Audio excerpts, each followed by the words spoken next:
조 바이든 대통령과 카멜라 해리스 부통령이 오늘 오후 애틀랜타를 방문했습니다.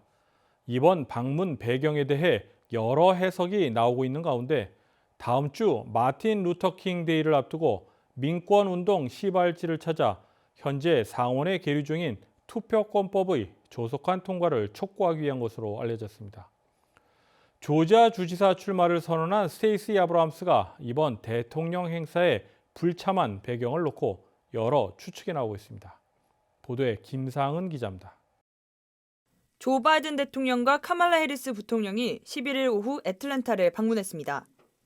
백악관은 이번 대통령 방문은 헌법에 보장된 국민 투표권과 선거 절차의 독립성을 보호하기 위한 연방 법안을 통과시키기 위해 대통령이 직접 대국민 연설에 나선 것이라고 설명했습니다. 특히 애틀랜타 방문을 계획한 데는 조지아주 정부가 그동안 주민투표를 제한하는 새로운 투표법을 시행했기 때문입니다.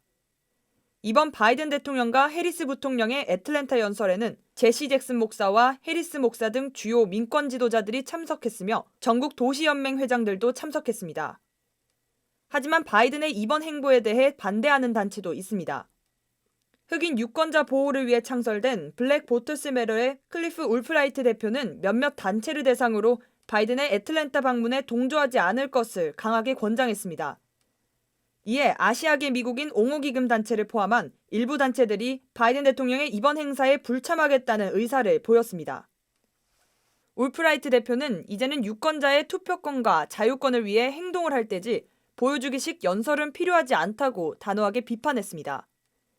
한편 최근 미국에선 공화당 주지사가 집권하고 있는 주를 중심으로 시민들의 투표를 제한하는 법들이 통과되고 있습니다. 이에 바이든 정부와 일부 민주당원들은 미래의 선거 향방을 왜곡하고 있다며 비판하고 있습니다. 전통적인 공화당 텃밭으로 불리는 조지아주가 2020년 11월 대선에서 민주당 후보였던 바이든의 손을 들어주면서 조지아주에선 새로운 정치 바람이 불고 있습니다. KTN 뉴스 김상은입니다. 안드레 디킨스 제61대 애틀랜타 시장이 시 최고 운영 책임자 COO에 애틀랜타 해비타트 회장 겸 CEO인 리사 골든을 임명했습니다. 임명안은 시의회로 보내진 후 최종 인준을 받게 되면 리사 골든은 오는 2월 7일부터 근무가 가능할 것으로 보입니다. 애틀랜타 시 최고 운영 책임자에 지명된 리사 골든은 애틀랜타 벨트라인 최고 운영 책임자로 근무하며 10년 전략 계획 수립에 이바지한 바 있습니다. 또한 텍사스 어스틴시 부매니저와 이스트포인트 시 매니저를 역임했습니다. 안드레 디킨스 시장은 리사 골드가 정부에서 일한 풍부한 경험과 리더십을 가지고 애틀랜타 시에 중요한 역할을 할 것으로 기대한다고 밝혔습니다. KTN 뉴스 스티븐입니다. 조지아 대학교 풋볼팀 불독스가 엘라바마 대학교 크림슨 타이드를 누르고 미국 대학 풋볼 챔피언에 올랐습니다. 조지아 대학은 10일 인디애나폴리스 루카스 오일 스타디움에서 열린 대학 풋볼 플레이오프 결승전에서 대학 최강팀인 엘라바마를 상대로 33대 18로 승리를 거두었습니다. 이로써 1980년 이후 41년 만에 우승 트로피를 들어올리게 됐습니다.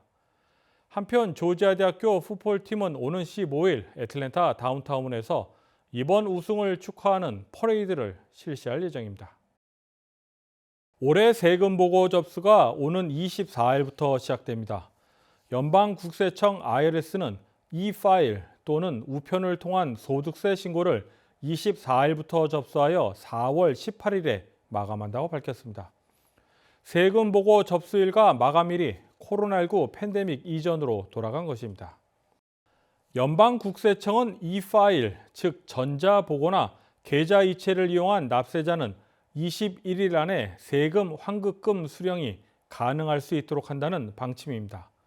다만 지난해부터 적체된 미처리 세금보고 건수가 수백만 건에 달해 우편 접수 시 환급일이 상당 기간 지연될 수 있다고 덧붙였습니다.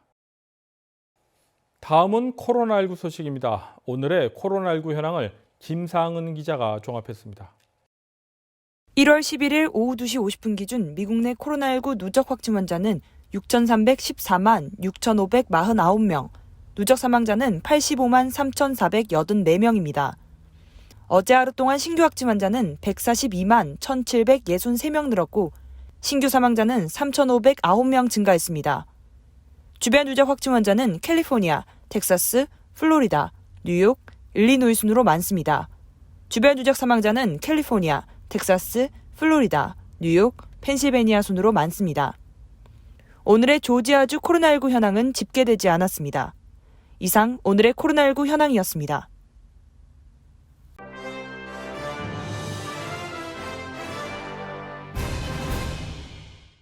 지난주 라스베거스에서 열린 세계 최대 전자 IT 박람회 CES 2022에 참가했던 삼성전자 직원 20여 명이 코로나19 확진을 받은 것으로 알려졌습니다. 확진 판정을 받은 직원들은 삼성전자가 파견한 의료진의 지원 아래 미국에서 격리 중입니다. 삼성전자는 최소 1월 12일 전에 전세기를 투입해 확진 직원들을 한국으로 이송한 뒤 자사가 제공하는 격리시설에 머물게 할 계획입니다. 뉴욕시에서는 영주권 등 합법적인 체류 자격이 있는 외국인도 뉴욕시 지방선거에 참여할 수 있을 것으로 보입니다. 에릭 애덤스 신임 뉴욕시장이 뉴욕시의회가 최근 통과시킨 투표권 확대 조례에 거부권을 행사하지 않겠다고 밝힌 데 따른 것입니다. 뉴욕시의회는 지난달 오는 2023년부터 영주권자와 노동허가 소지자, 그리고 다카 청소년들에게 뉴욕의 각종 지방선거에서 투표권을 주는 조례안을 통과시켰습니다. 이번 조치로 뉴욕시에 30일 이상 거주한 합법 노동자 및 영주권자에게 주 연방 차원의 선거를 제외한 시장, 감사원장, 시의원 등 뉴욕시 정부 선거에 참여할 수 있도록 투표권을 부여하게 됐습니다. 또한 투표권을 새로 얻는 이들은 80만 명이 넘을 전망입니다. 조지아주에서는 교사가 코로나19 확진 판정을 받았어도 백신 접종 여부와 상관없이 무증상이고 마스크를 쓴다면 학생들을 가르칠 수 있도록 해 논란이 되고 있습니다. 조지아 교육자협회 리사 모건 회장은 아주 잘못된 처사다. 교사들은 건강할 때 학생들과 교실에 있길 원한다고 반발했습니다. 이상으로 KTN 뉴스를 모두 마칩니다. 시청해주신 여러분 고맙습니다.